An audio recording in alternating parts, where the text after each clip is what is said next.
So, have you been wondering what Mecha BREAK even is, or why you should even play it?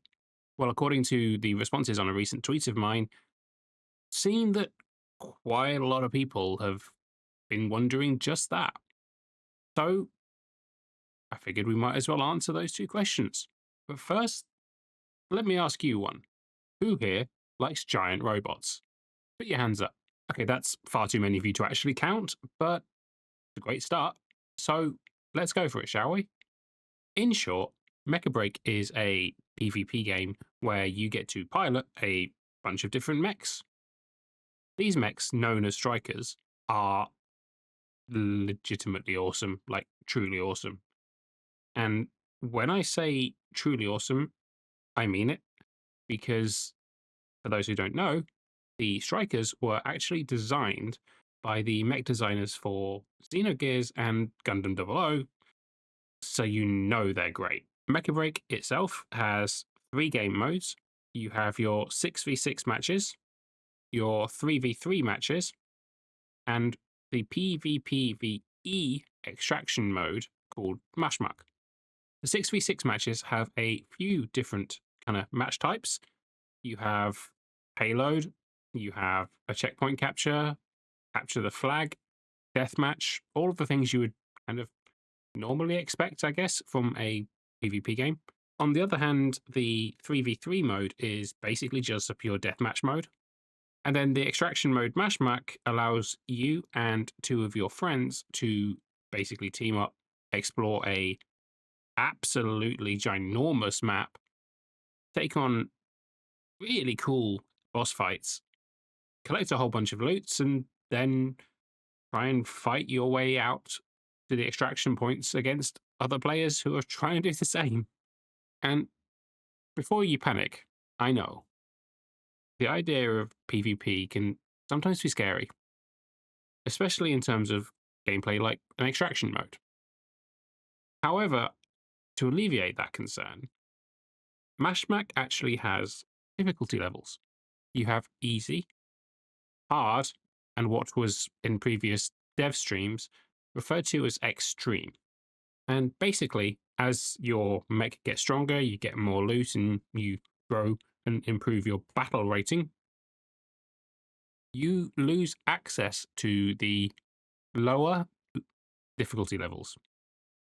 So, for example, if your battle rating for your mech is over 2000, you now will not be able to go into easy mode. This means that you'll always be playing on an even playing field, no matter what kind of mode you go into, unless you actively choose to go into a harder mode. And so you really can just grab two friends and jump right in. Whilst I won't be going into detail about the individual strikers, because there are other content creators who can deep dive into that far better than I can, I wanted to at least let you know what the different kind of strikers are that you'd be able to play. And to do that, I'm actually going to categorize them in one of the more commonly known and understood methodologies, the Holy Trinity. It's not 100% accurate, but it will help you get the basic idea at least. Starting with the tanks, you have the Stego and the Tricera. These strikers are quite slow in the way that they move. Their mobility is not particularly high, but they can really take a beating, especially when you consider that they both have rather high health, but also deployable shields, so that you basically just are able to plonk yourself down on whatever an objective is, deploy your shields, and just hold it, and just hold it and hold it and hold it. Literally just being a tank. For DPS, there's a lot of them. From melee to ranged to interrupt, you have a range of different ways to play a DPS based striker. For melee, you have the Panther, the Welkin, the Elisenis, and the newly announced Solaris. Panther is a Lancer based mech and effectively just dashes in straight into the opponent and deals massive damage, and then just keeps hitting them as well as long as it can. Welkin is an interesting one because you deploy effectively a giant cage shield, which protects you from outside attacks, but any enemy that was inside the shield when it was deployed gets stuck in there with you and your giant axe. Eliseness is an odd one.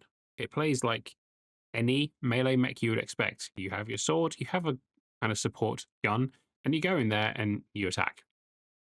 The big kind of difference is that when your HP drops to 0, you don't die immediately. What you do is you drop off your exoskeleton and you turn into a lighter, faster version of the Elysis until you can redeploy your exoskeleton.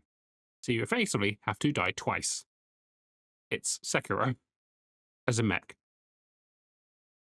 And speaking of Sekiro, the final one, Stellaris, is quite literally a dual-wielding samurai mech, and it goes into the fray with lightning fast speed, does huge damage, but then you have to get out really quickly because the Stellaris is a glass cannon. You will take so much damage, but you'll also deal it. Moving on to the ranged strikers, we have the Inferno, the Hurricane, the Narukami, and the Aquila. Both the Inferno and the Hurricane are kind of more your standard long-range attackers. They both utilize missiles and lasers. The Inferno has some really cool, like, grid-based lasers that it can fire, and you basically just do a lot of sustained damage from the distance whilst trying to keep yourself at a distance. On the other hand, you have the Narukami and the Aquila. The Narukami goes full on Metal Gear Solid and activates an invisibility shield and just plonks itself against a wall, hangs off the wall, shoots out some nodes to keep itself hidden, and snipes away at everyone because it is a sniper. Aquila is also a sniper, but with a slight difference. Rather than hiding away using an invisibility cloak, the Aquila basically just jumps up into the air and hovers there, creating its own vantage point whenever it wants, and it can hover for a very long time. You then also have the aerial DPS. Typically, you have Skyraider and Falcon.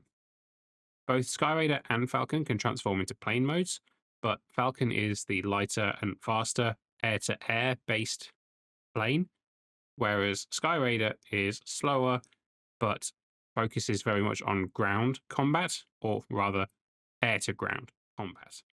So Falcon speeds off throughout the map, attacking anyone in the sky, and using its special ability to be able to disrupt the invisibility cloak of Narukami's, whereas Skyraider flies around, basically dropping bombs on enemies to deal dot damage and interrupt whatever they're doing, for example, if they're trying to interact with an objective. And then finally, we have the support strikers. We have the Lumine, Panaka, and the other new mech called the Serenith. These are, to be blunt, they're designed to do moderate damage, but being that they are support-based, their main role is to keep themselves and the rest of their squad alive through healing and repairing and just supporting, for lack of a better word. So, depending on your playstyle, you're pretty much certain to find at least one striker that fits you. I'm going to do a full video on the character creation within Mecha BREAK in the near future because there's just so much to go through. It's so in depth that I'm only going to briefly touch on it in this video. But in essence, the character creator is more detailed and more in depth than The Sims, which is mind blowing. On top of that, it's been revealed that if you create a character design that you're particularly happy with, you can save it as a preset, and then you can actually sell it on a marketplace to other players for in-game currency. So it gives you For example, all of those people who like games where you can do dress up and create cool outfits, you can do that and then sell them to other players and making game currency that way to unlock stuff. You also get a variety of different outfits and accessories in order to kind of dress and style your character, which then can all be dyed with multiple dye channels. Specifically, most outfits have, I think it was 8 dye channels, as opposed to games like Guild Wars 2 or Final Fantasy, where they have 2 or 3. And then you can also paint your striker. Either you can paint it with the simple mode, where you just choose 3 colors and they get applied to it, or you can go section by section, weapon by weapon, leg by leg, and individually paint each of those sections to create your own custom looking mech. The customization in Mecha BREAK is staggering. But with that, let's go back to the 2 original questions. What is Mecha BREAK, and why should you play it? Mecha BREAK is an online mech-based game, and it's the one that I have been waiting for years. It's also free to play, which is just crazy. And why you should play it is, well, the sheer level of customization, the multiple different game modes, the incredibly designed mechs, the fact again that it's free to play, and also because the devs at Amazing Season Games actually listened to the feedback from players and didn't just listen to it and then ignore it. They listened to it and they implemented what could be done and what would work. And things like that, especially when developers are being that open and listening that much to the player base, should be respected. Mecha BREAK actually launches on the 2nd of July this year in Europe, and I cannot wait.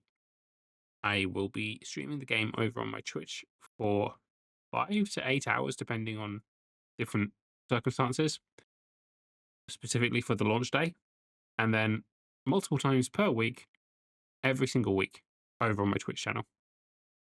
But in the meantime, let me know which mecha, which striker would you be most likely to play in Mecha BREAK?